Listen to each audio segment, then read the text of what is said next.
থলেটা যেই না স্থির হয়ে গেল, তখন পুরনো চাকরটা আত্মাদের এসব কথা শুনে ভীষণ ভয় পেয়ে গেল। চাকরটা ছেলেটিকে খুব ভালোবাসতো, তার কোনো ক্ষতি হোক সেটা সে কিছুতেই চাইতো না।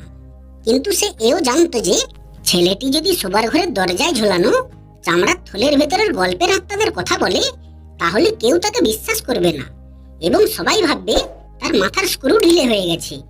তাই চাকরটি তখন ভাবলো, আমাকে ছেলেটিকে বুদ্ধি করে বাঁচাতেই হবে।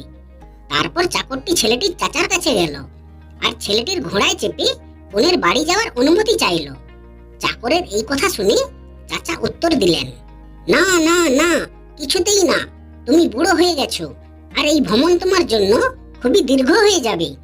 তারপর চাকরটি ছেলেটির চাচাকে মিনতি করে বলল, দয়া করুন, আমাকে দয়া করুন।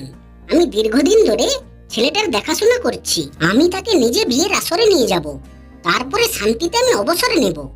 তখন ছেলেটির চাচা নিঃশ্বাস ছেড়ে চাকরটিকে বললেন, ঠিক আছে, তুমি তাহলে ঘোড়া চালিয়ে নিয়ে যাও। তারপর বরযাত্রী রওনা হলো আর বুড়ো চাকরটা ছেলেটির ঘোড়া লাগাম ধরে রওনা হলো।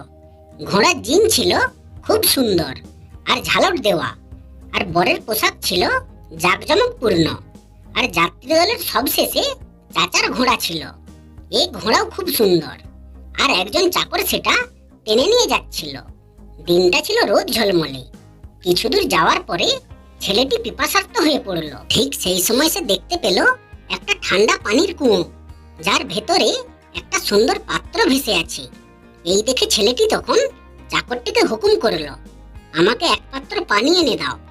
এই কথা শুনে বৃদ্ধ চাকরটি তখন ঘোড়ার লাগাম ধরে খুব তাড়াতাড়ি সামনে এগিয়ে গেল আর ছেলেটিকে বলল, প্রিয় মনিব আমার, আপনি পানি পান করার জন্য কিছুতেই থামবেন না।